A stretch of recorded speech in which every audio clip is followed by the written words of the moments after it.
13 de notre cours de thérapie pastorale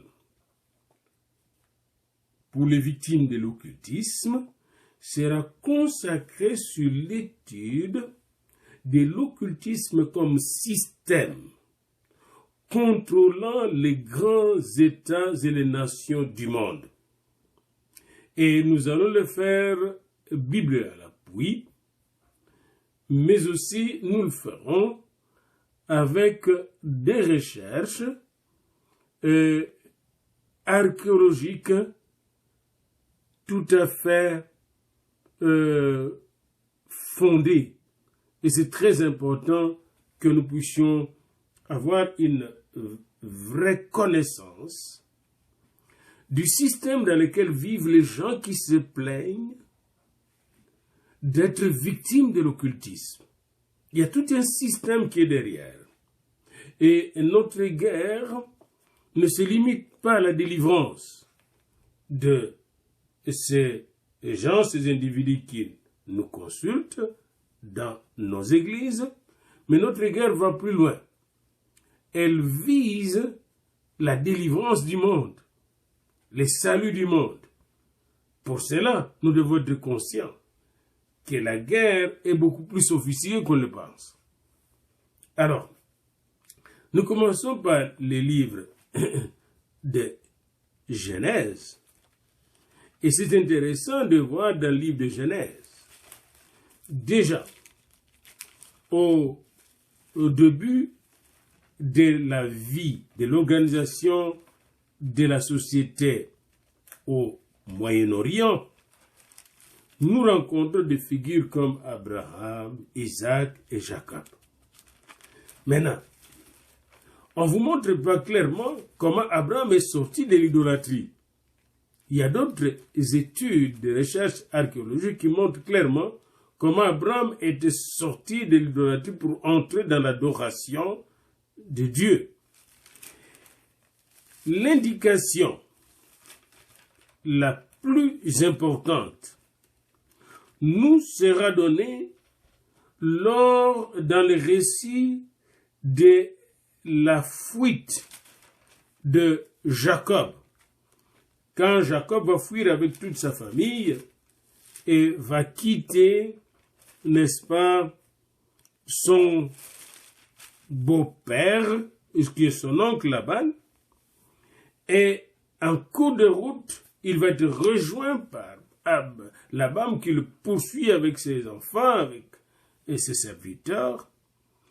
Et lorsqu'il les attrape, il lui dit entre autres, « Ma main est assez forte », je suis dans Genèse 31, verset 29, « Ma main est assez forte pour vous faire du mal, mais le Dieu de votre père m'a dit, garde-toi de parler à Jacob ni en bien ni en mal.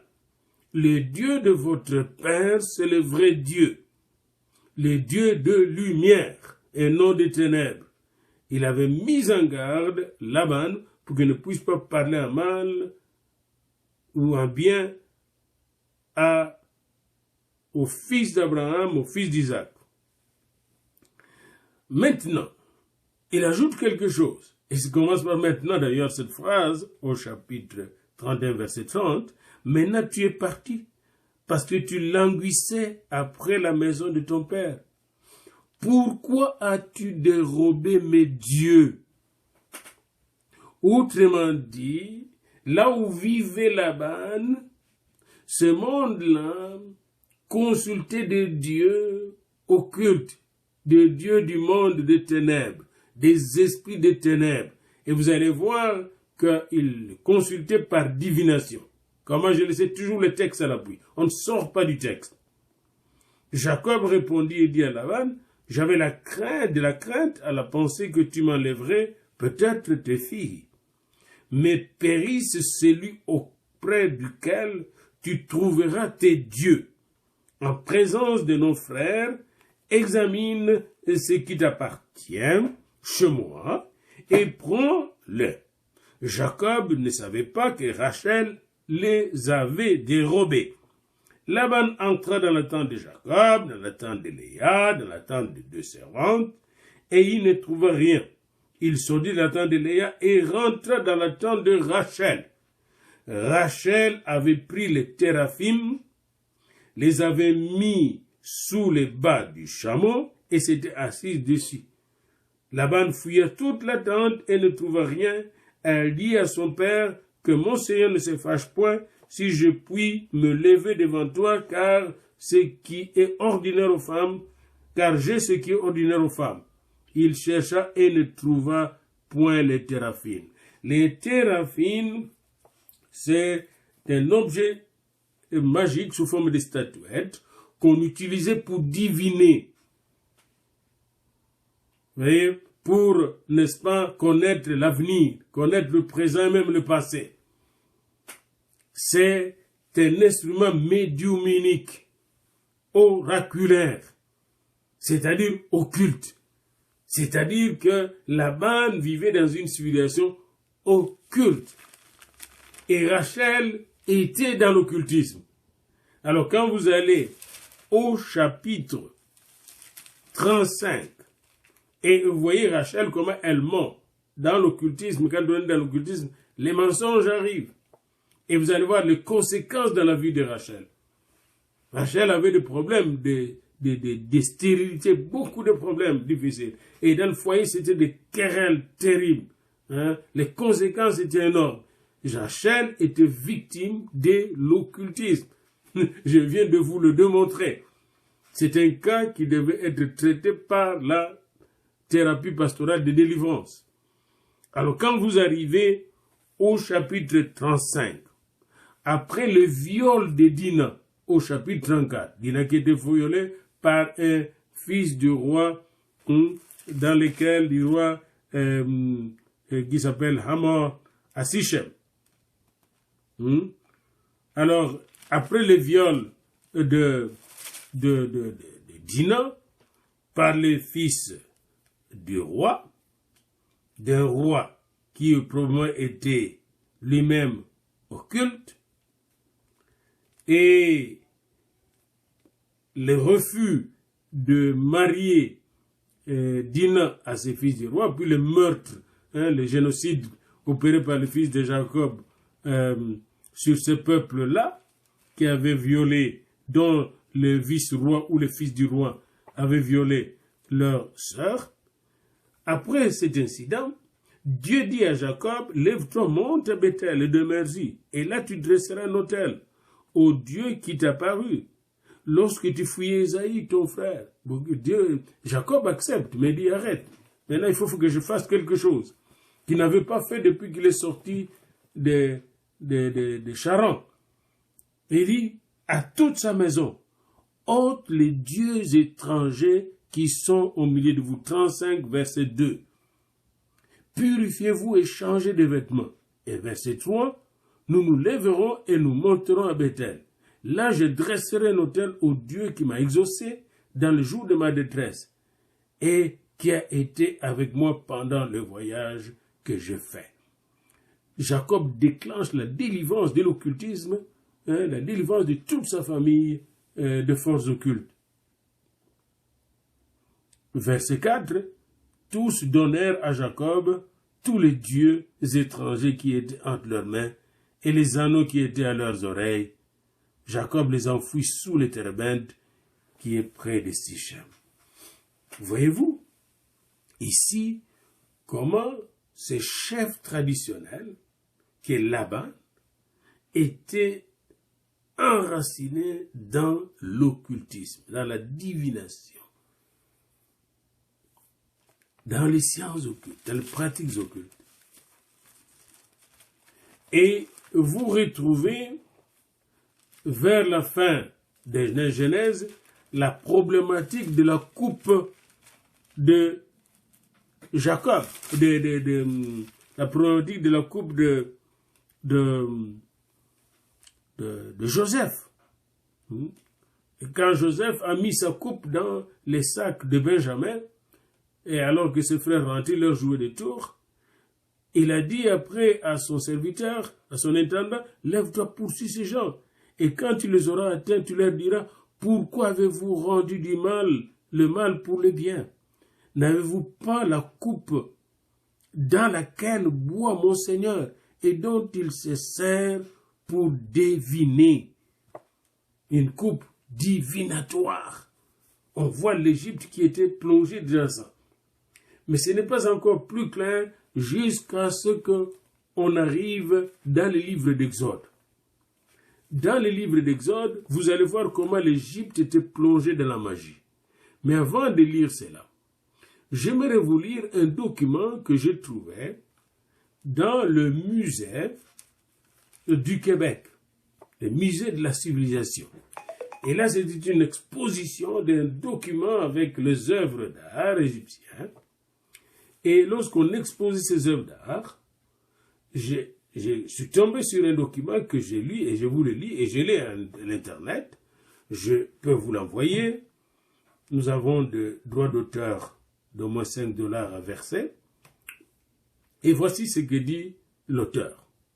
Audacieuse et inusitée, l'exposition convie les visiteurs à entrer en contact avec la pensée des Égyptiens de l'Antiquité, lesquels avaient une confiance inébranlable dans la magie, partout présente dans l'univers pharaonique. Ils considéraient à la fois comme source d'une sagesse surnaturelle et un moyen d'influencer le destin, la magie. Voyez-vous, selon eux, selon les Égyptiens, le Dieu avait employé la magie pour créer le monde et conférer des pouvoirs aux hommes pour les aider à survivre. Quand les gens disent bing bang, ils sont toujours en train de parler un langage magique que nous ne savons même pas. Bing bang, comment le monde peut être créé par bing bang? Ce que veut dire bing bang? Si c'est un langage scientifique, c'est bing bang.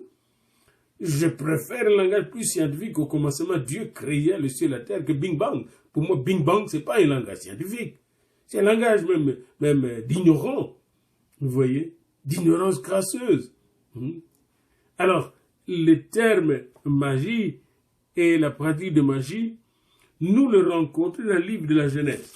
Quand Moïse déclencha le processus de délivrance, de libération des enfants d'Israël.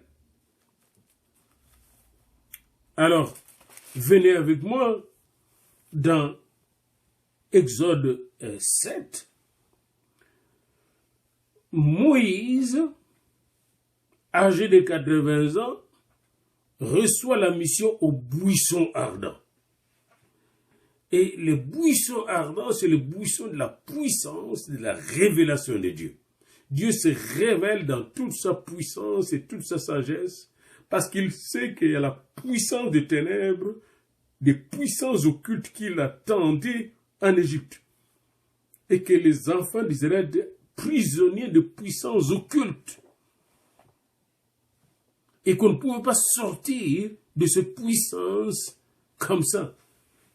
Et c'est là que vous, comme pasteur, vous devez être conscient que les gens qui viennent pour demander la délivrance viennent eux-mêmes d'une culture occulte qui date des années. Et le risque est gros, parfois. En voulant les faire sortir, le risque est gros. N'est-ce pas? D'être soi-même contaminé au lieu de délivrer les autres. Et c'est ce qui se passe souvent.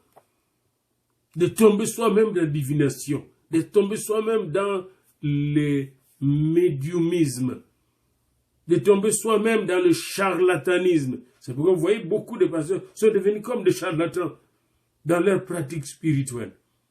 Mais calme, confiance en Dieu. Demeurez réfléchis. Pas question de crier inutilement. Celui qui est en vous est plus fort que celui qui est dans le monde. Moïse reçoit l'onction de Dieu. Moïse est transformé par Dieu. Et lui aussi se débarrasse de tout ce qu'il a appris en Égypte. Il est une nouvelle créature qui sort de Madian pour rentrer en Égypte. Et Dieu lui fait rencontrer de façon surnaturelle son frère Aaron. Il lui montre comment il va démolir les forteresses de l'Égypte. Et il sait que les paradigmes principaux, les modèles principaux de domination de l'Égypte étaient modèles occultes. Les paradigmes principaux, les modèles qui moulent tous les systèmes égyptiens, de façon tout à fait systémique. Les modèles qui étaient à la base de l'organisation, de la gestion, du leadership de l'Égypte, tant au plan politique, au plan religieux, philosophique, social, économique, c'est le modèle occulte. Et il arrive là, et il fait un premier miracle par Aaron, qui lance sa verge sur terre, et sa verge se change en serpent.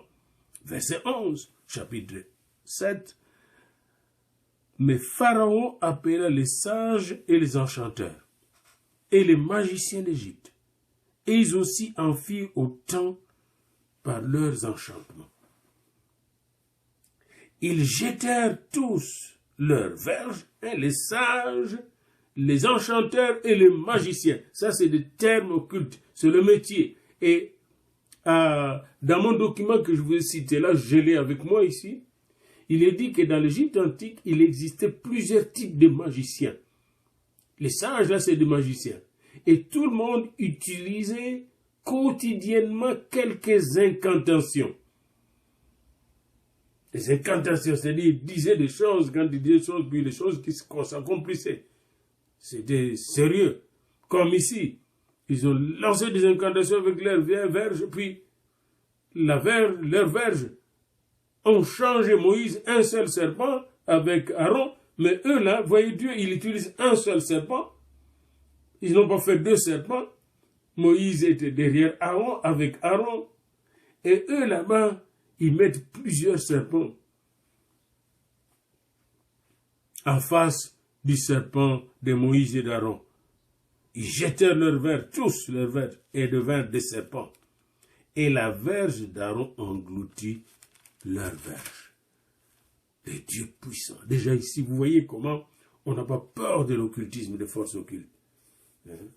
La réalité est que Dieu est plus puissant que ces serpents occultes.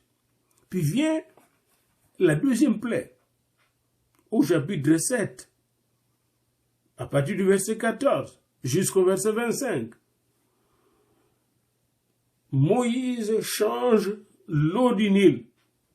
L'eau du Nil qui est un dieu qu'on appelle Hapi, le dieu de la fécondité. Il change cette eau en sang. Et le magicien, verset 22, font de même.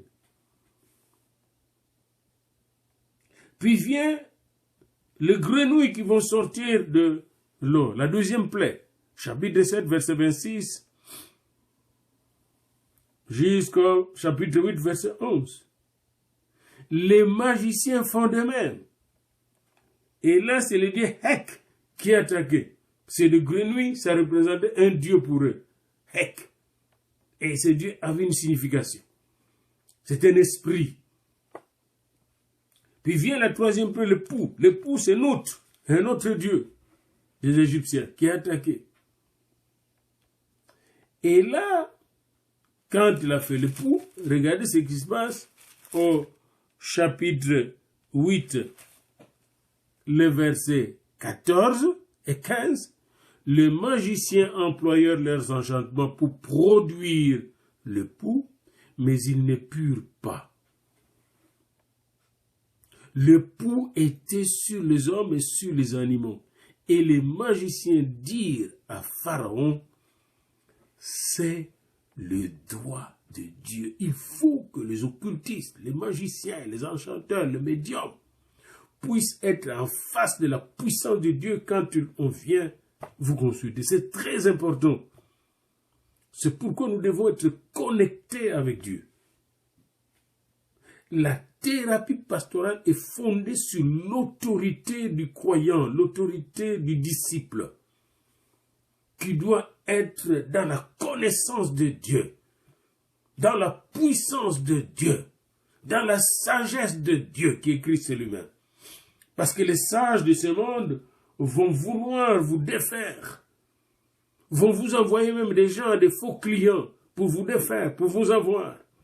Vous allez les discerner, les détecter, les démolir par la puissance, n'est-ce pas, du sang de l'agneau et par votre témoignage. Et après ça, la quatrième plaie, la cinquième plaie, la quatrième plaie, les mouches, la mort du bétail, cinquième plaie, les ulcères, sixième plaie, les grêles, septième plaie, les sauterelles, les ténèbres qui envahissent tout l'Égypte. Ça, c'est le Ra, Dieu Ra, le Dieu soleil.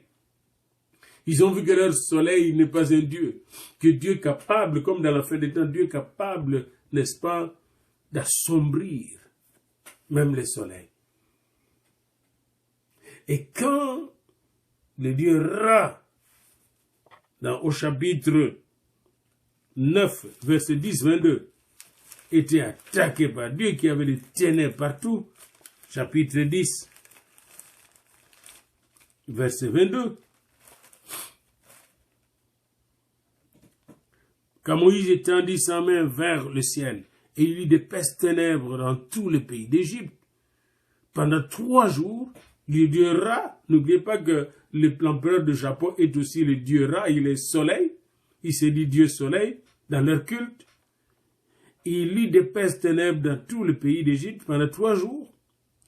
On ne se voyait pas les uns les autres, et personne ne se leva de sa place pendant 3 jours, mais il y avait de lumière dans le lieu où habitaient tous les enfants d'Israël. Vous êtes la lumière du monde.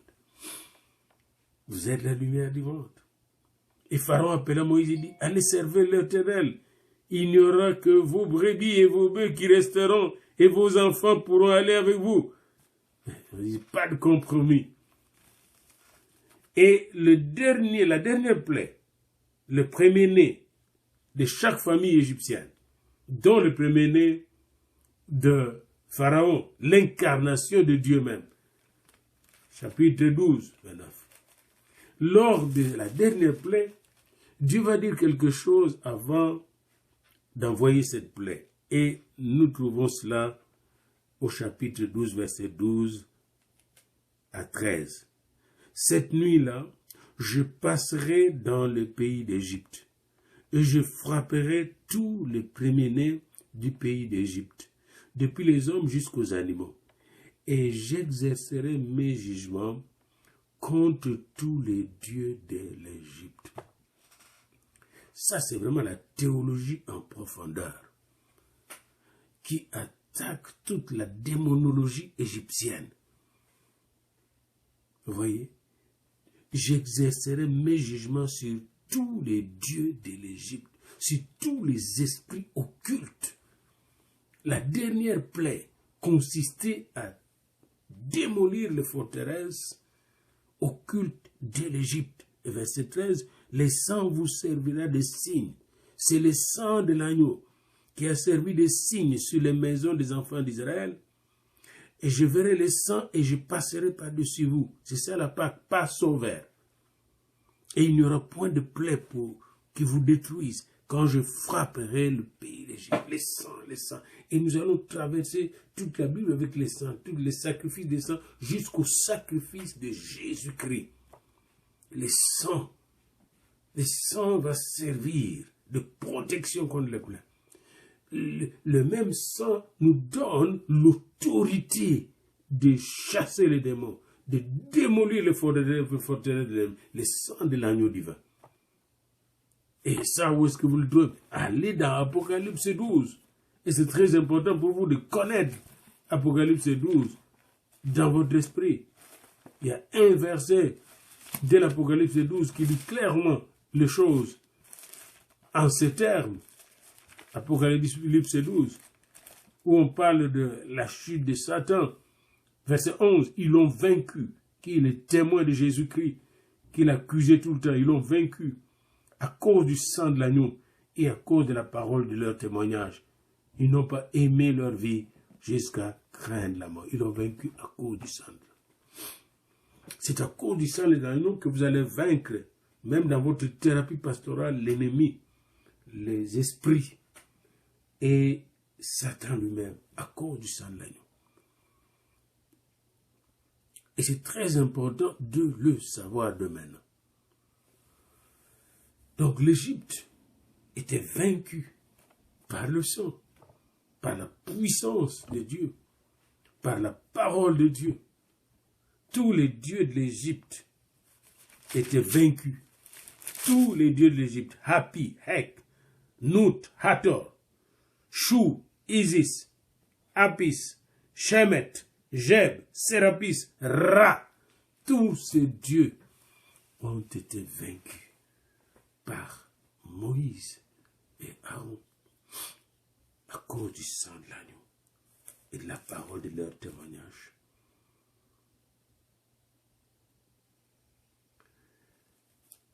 Les magiciens d'Égypte continuent, ils ont contaminé le monde entier. Toute la rose couleur, la franc-maçonnerie est partie là. Et beaucoup d'autres sciences occultes que nous ne connaissons pas.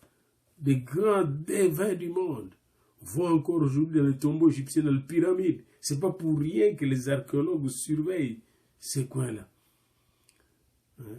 Il y a l'Égypte avec ses tombeaux. Puis il y a l'Himalaya, les bouddhismes, qui sont des pôles. Puis ils ont beaucoup poussé les études anthropologiques vers l'Afrique parce qu'ils trouvaient dans le village africain. Et l'anthropologie africaine, ce qui les intéressait, c'est le côté magique, les côtés occultes. Ils s'en fichent du développement de l'Afrique. Ce qui compte là, c'est l'occultisme. Parce qu'à travers l'occultisme, ils connaissent à exploiter les Africains, à les garder dans les ténèbres, à les piller systématiquement. La troisième expérience, nous avons déjà vu, n'est-ce pas, le modèle du téraphim de Laban. Nous avons vu ensemble avec vous le modèle beaucoup plus développé de l'occultisme égyptien. Venez maintenant avec moi dans le livre des Nombres au chapitre 22.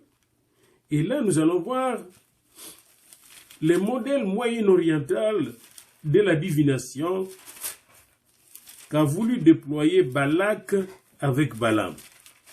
Alors qu'Israël venait, et Israël venait par la force de Dieu, avancer vers la terre promise,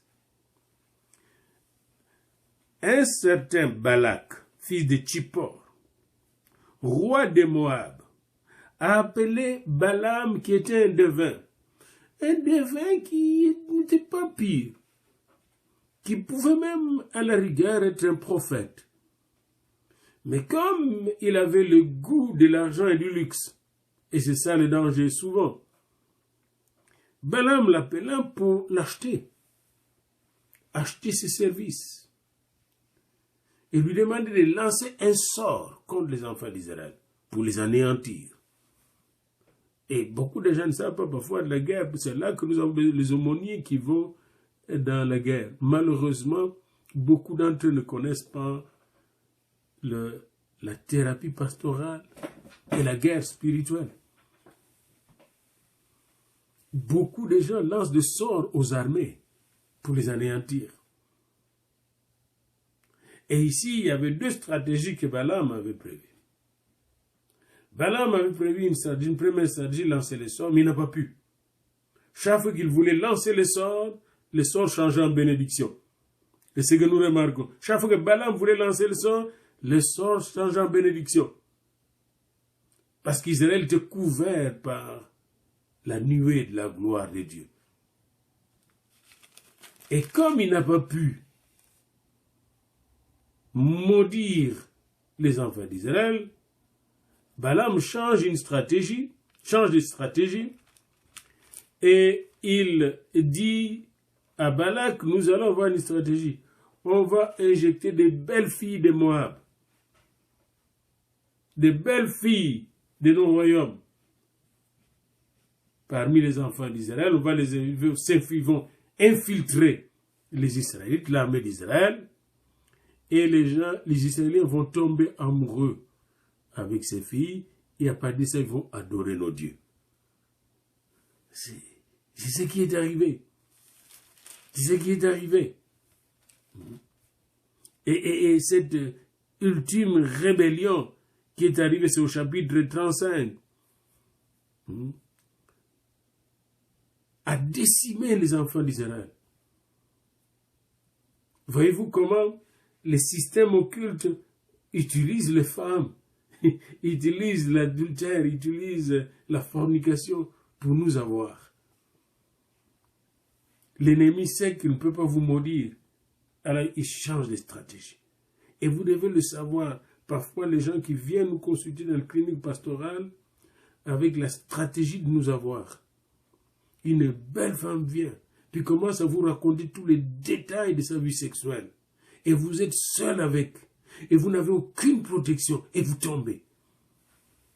Et c'est très important ce cours que je vous donne, de vous protéger. Vous devez expérimenter, nous devons expérimenter Romains 12, qui nous dit d'offrir nos corps. Le premier culte que nous devons rendre à Dieu, c'est offrir nos corps comme un sacrifice vivant et agréable à Dieu. C'est un culte raisonnable. C'est bien, raisonnable. C'est pas seulement blablabla, prier. Non, non, non. Il faut que nos corps lui soient consacrés. Ce même corps que nous utilisons pour imposer les mains, chasser les démons, a besoin d'être habité par le Seigneur. Moi, le premier, je dois le faire. C'est important, bien-aimé, pasteur ou professeur de théologie pratique. C'est là qu'on risque de jouer. Balaam n'a pas pu maudire par la divination les enfants d'Israël, mais il les a eus avec Baal-Péor. Il les a eus par la fornication. Verset chapitre 25 de Nombres, Israël demeurait à Sittim et le peuple commença à se livrer à la débauche avec les filles de Moab. Elles invitèrent le peuple au sacrifice de leur Dieu et le peuple mangea et se prosterna devant leur Dieu. Israël s'attacha à Baal-Péor et la colère de l'Éternel s'enflamma contre Israël. L'Éternel dit à Moïse, assemble tous les chefs du peuple et fais pendre le coupable devant l'Éternel en face du soleil, afin que la colère ardente de l'Éternel se détourne d'Israël. Moïse dit aux juges d'Israël que chacun de vous tue ceux de ces gens qui se sont attachés à Baal-Péor. Comment on les a eu dans l'occultisme? Par les femmes occultes. C'est une guerre spirituelle. Alors vous voyez ici, c'était systématique. Ruben, Siméon, Gad, Juda, Issachar, Zaboulon, Manassé, Ephraïm, Benjamin, Dan, Azer, Nephtali. Une bonne partie de ces gens étaient corrompus par ces filles, ces belles filles moabites.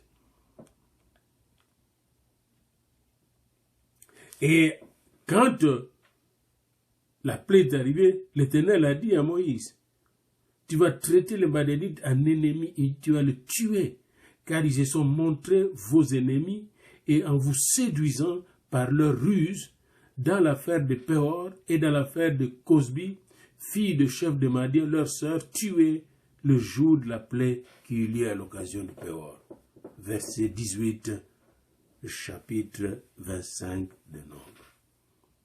Et lorsqu'on va conquérir Moab, Israël prendra soin de tuer Balaam. Balaam va finir par être tué. Alors encore ici, vous savez, vous voyez dans le système de guerre l'occultisme. Le peuple, les rois qui recourent à l'occultisme, comme le pharaon recourait aux magiciens, aux enchanteurs, aux sages occultes, pour, n'est-ce pas, résister à Moïse et à Aaron. Venez maintenant avec moi, et là, nous avons fait un saut au Moyen-Orient. Allons plus loin dans le livre de Daniel, et nous allons voir, toujours de manière systématique,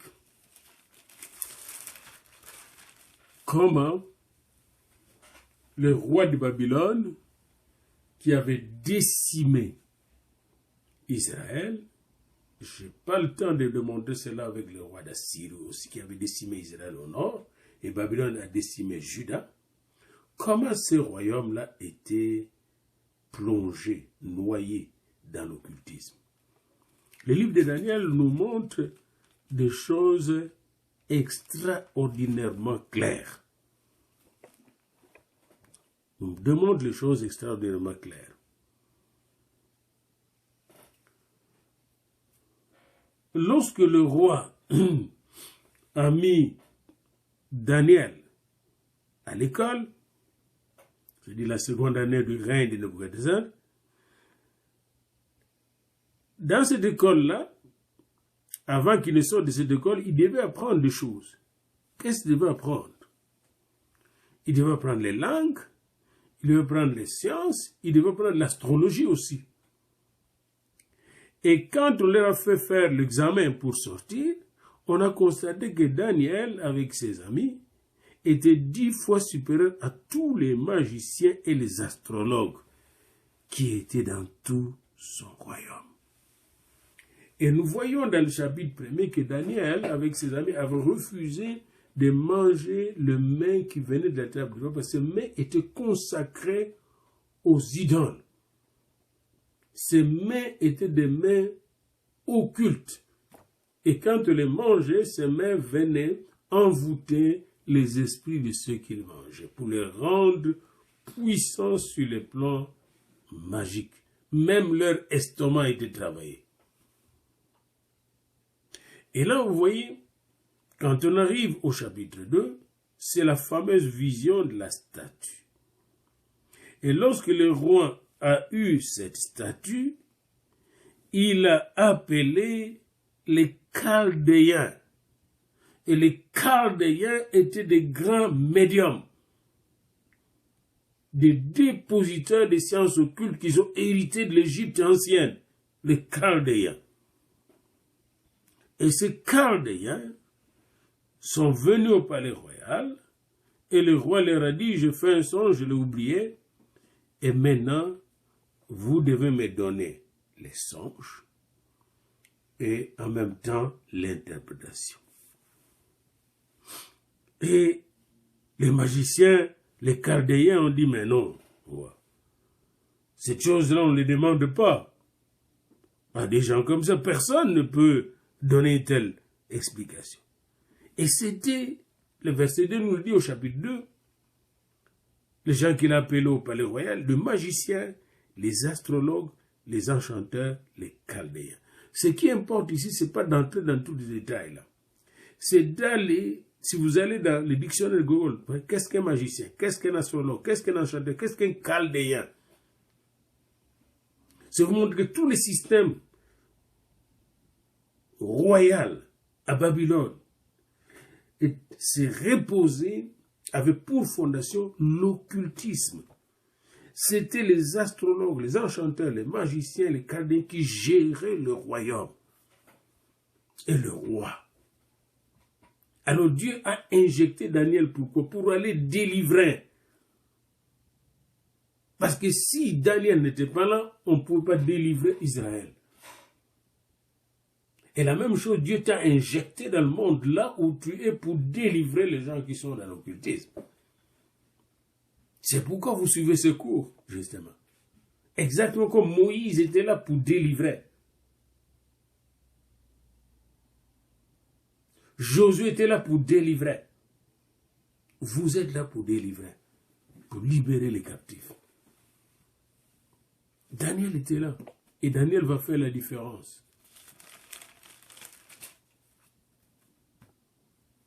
On va voir les 3 juifs dans la fournaise ardente.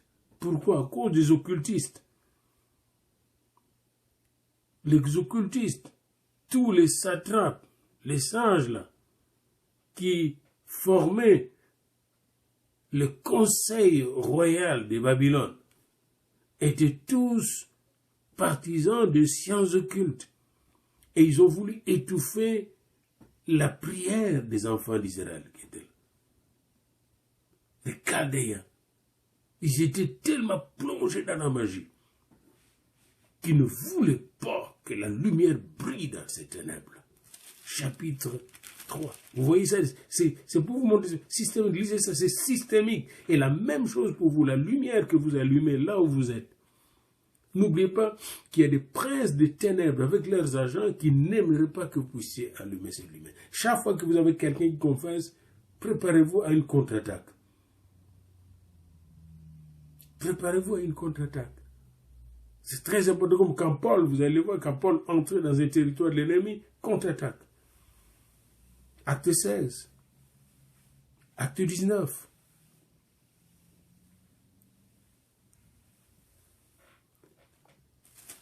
Lorsque vous allez dans Daniel, au chapitre 6, c'est un autre empire maintenant, Médo-Perse. Les Iraniens là que vous voyez maintenant qui s'appellent des chiites là, mais ils ne sont pas moins magiciens que les autres. Plein d'esprits de méchanceté, de sorcellerie, de divination, de médiumisme. Darius est venu et il a rencontré Daniel. Il a voulu donner une promotion à Daniel. Les royaumes avaient 120 satrapes, de grands conseillers, qui devaient être dans tous les royaumes, comme des gouverneurs.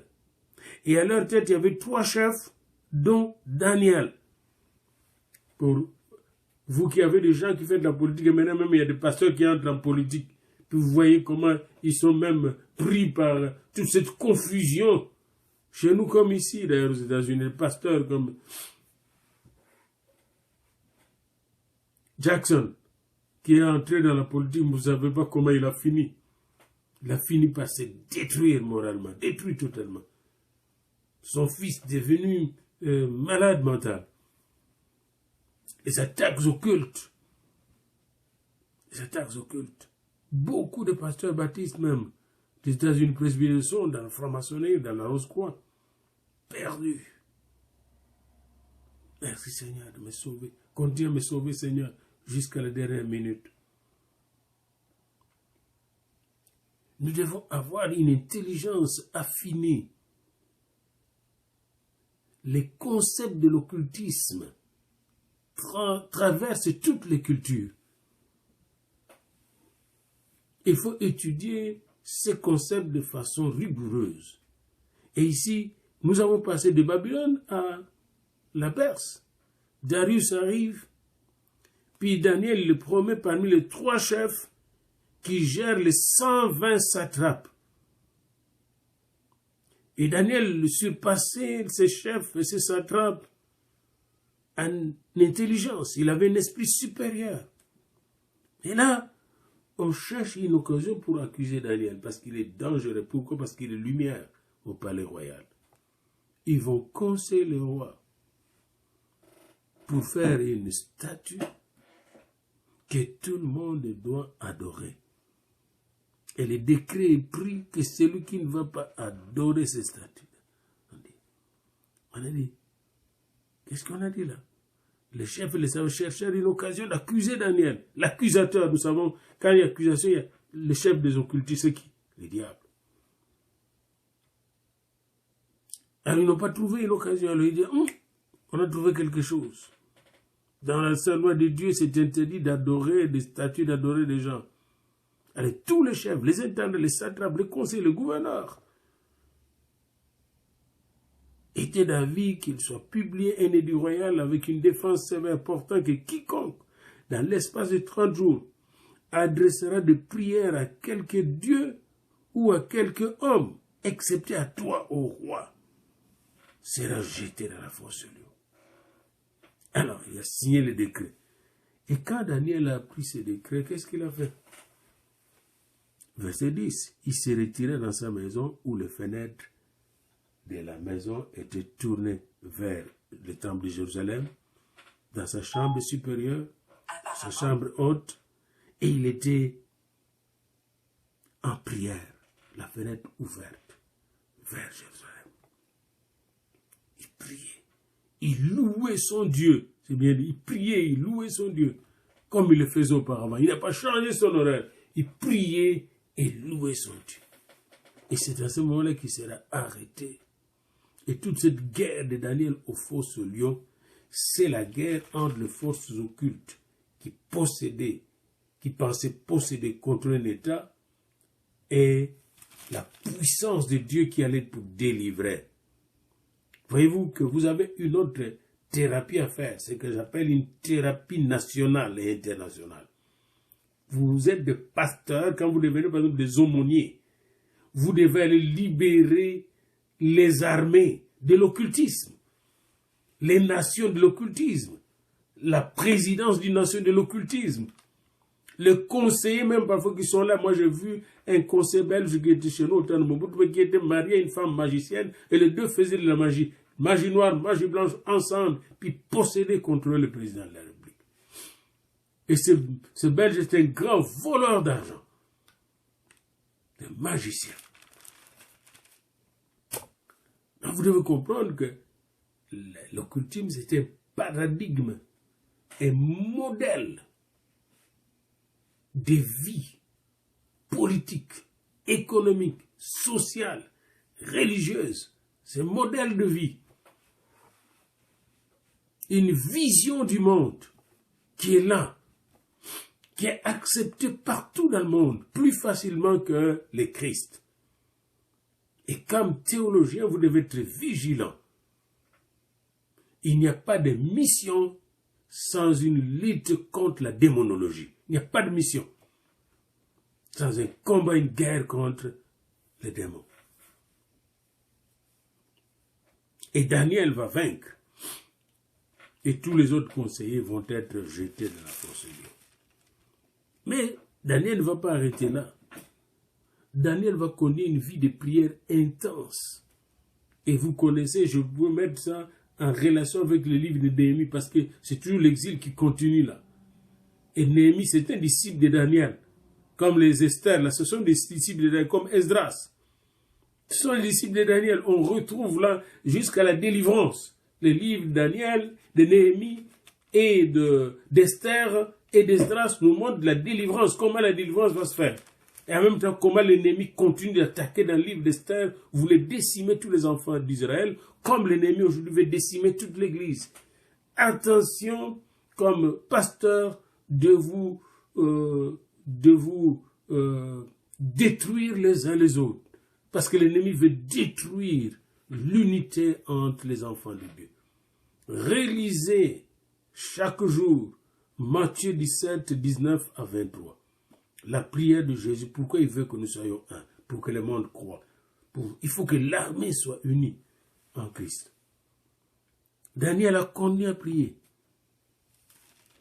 Il a connu à prier. Et à jeûner. Et à prier. Alors un jour, il a pris un temps de prière de 21 jours. Chapitre 9. La première année du règne de Darius. Il priait. Il priait. Et sa prière est là. Je m'excuse. Et pendant qu'il priait, alors qu'il priait, intensement, qu'est-ce qui est arrivé? Il a vu, je parlais encore, et dans ma prière, quand l'homme Gabriel, que j'avais vu précédemment, dans une vision s'approcha de moi d'un vol rapide. Verset 21, chapitre 9. Au moment de l'offrande du soir, il m'instruisit et s'entretint avec moi. Il me dit, Daniel, je suis venu maintenant pour ouvrir ton intelligence. Pendant que nous faisons la thérapie, il faut que Dieu ouvre notre intelligence pour qu'on voit. C'est lui qui ouvre notre intelligence. Soulignez bien l'intelligence, la capacité de saisir, de comprendre. La capacité de comprendre de loin, le fonctionnement social. de comprendre la vie humaine, l'anthropologie humaine, de comprendre la sociologie humaine, de comprendre, n'est-ce pas, la cosmologie, de comprendre la géologie, de comprendre, n'est-ce pas, les fonctionnements de l'univers. C'est l'intelligence. Mais l'intelligence, c'est la capacité de comprendre le mouvement des esprits. L'intelligence de Dieu. Lorsqu'il a commencé à prier, la parole est sortie, je viens pour te l'annoncer maintenant, car tu es un bien-aimé. Sois attentif à la parole et comprends la vision. Alors, il va lui donner les 70 semaines. Il va lui expliquer tout le reste des 70 semaines. Et c'est très important de le savoir. Mais pour comprendre ce que nous voulons comprendre, parce que ce n'est pas la prédication ici, j'essaye de vous montrer tout simplement une chose. C'est que l'occultisme domine les systèmes politiques, sociaux, économiques, éducationnels du monde. Et que la personne qui se présente dans votre église, dans votre clinique pastorale, dans votre bureau, et qui se plaint de troubles psychiques, de troubles personnels, de troubles familiaux, à cause de l'occultisme, n'est qu'un symptôme d'une maladie beaucoup plus générale. Vous comprenez, c'est très important. D'un fléau. C'est un symptôme d'un fléau. Et vous allez trouver cette explication surtout dans Daniel 10. Daniel était en train de prier, et quand il a prié, il a eu une révélation. Et cette révélation, c'est l'ange Gabriel qui est venu encore.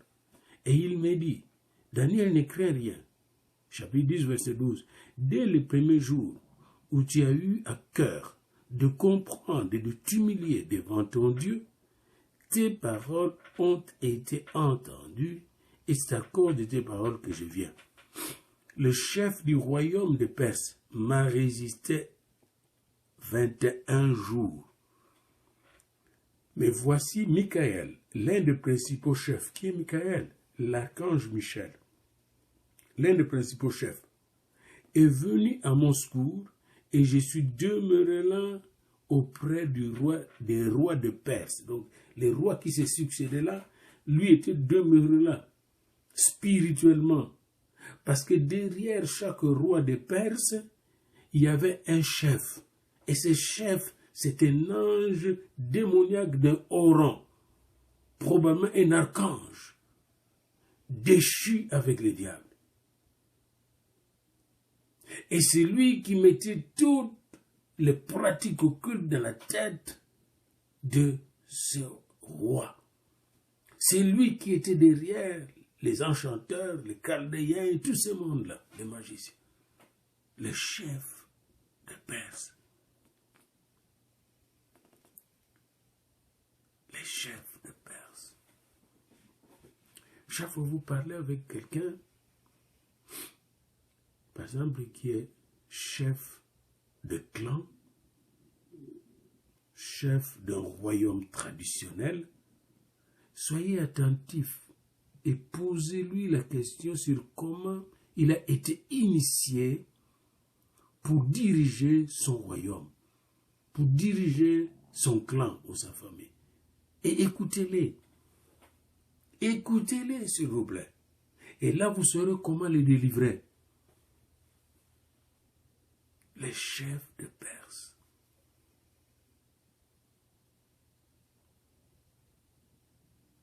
Ce qui nous est dit ici, le chef de Perse, verset 13, le chef du royaume de Perse, il s'agit d'un chef de haut rang sur le plan spirituel qui surveille le mouvement de toutes les dominations spirituelles, de toutes les principautés spirituelles, de tous les princes du royaume des ténèbres, de tous le cosmocratos, les princes cosmiques, les esprits méchants dans le lieu céleste, pour la Perse.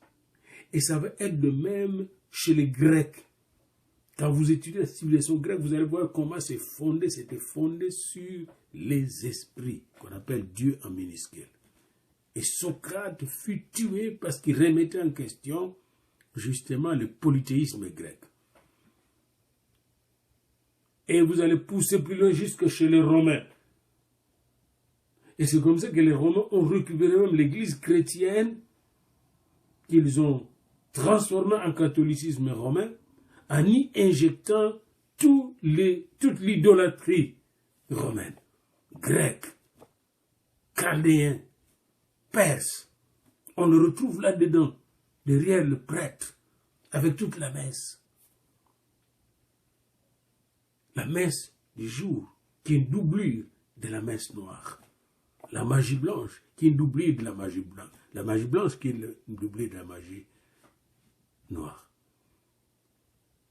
Alors donc, quand vous voyez une personne qui vient se plaindre d'être possédée, d'avoir été attaquée par des pratiques occultes, dans votre cœur, dans votre tête, prenez autorité sur ces princes des mondes des ténèbres, ces dominations, ces principautés qui gèrent les petits démons qui sont dans cette personne. Pourquoi je vous le dis? Venez avec moi encore dans Luc 10. Dans Luc 10, et ce sera le mot de la fin, les 70 sont revenus avec joie en disant au Seigneur, verset 17, Luc 10, 17, Seigneur, les démons même nous sont soumis en ce nom. C'est-à-dire, ils ont individuellement délivré les gens qui étaient possédés de démons. Les démons nous sont soumis en ton nom. Jésus ne s'arrête pas là. C'est là que je vous dis. Jésus va au niveau cosmique. Il ne s'arrête pas au niveau individuel. Et vous aussi, dans la thérapie pastorale, il faut aller au niveau cosmique. Vous avez le niveau cosmique. Pas vous allez seulement au niveau individuel. Vous avez ça, dans ce niveau cosmique, l'affaire devient une affaire anthropologique, une affaire politique, une affaire sociologique, une affaire politique, une affaire universelle, une affaire de religion de tout l'univers, de toute la terre. Jésus va dire, j'ai vu Satan, je voyais Satan tomber du ciel, comme un éclair. Une déclaration cosmique, il tombait du ciel, tombait du cosmos.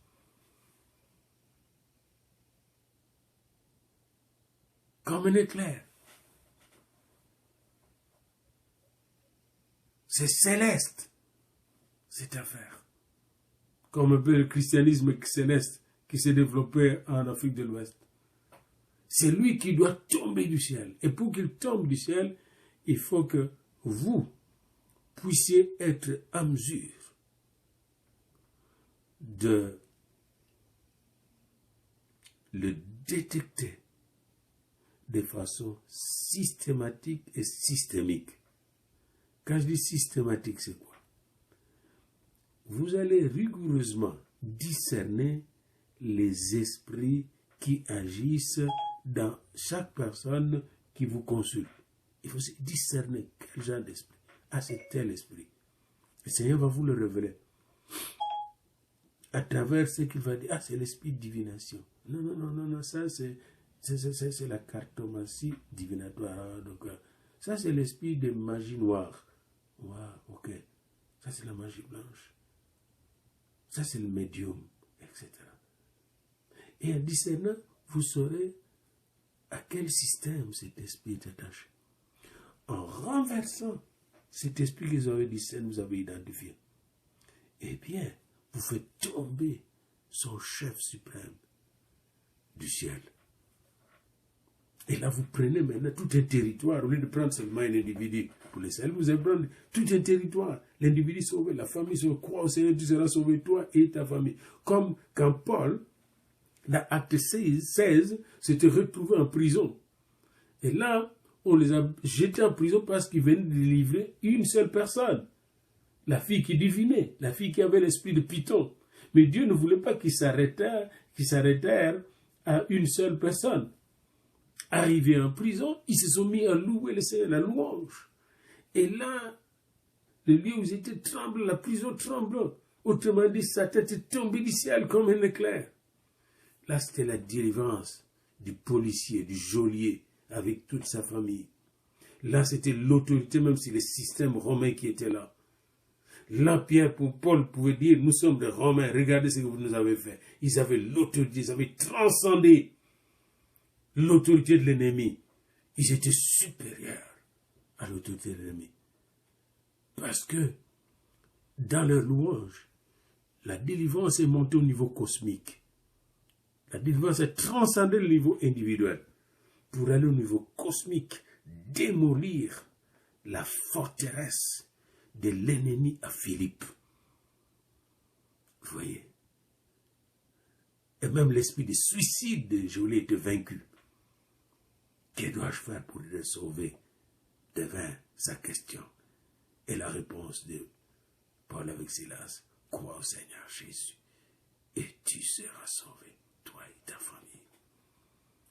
Jésus le Tout-Puissant nous donne d'être des thérapeutes,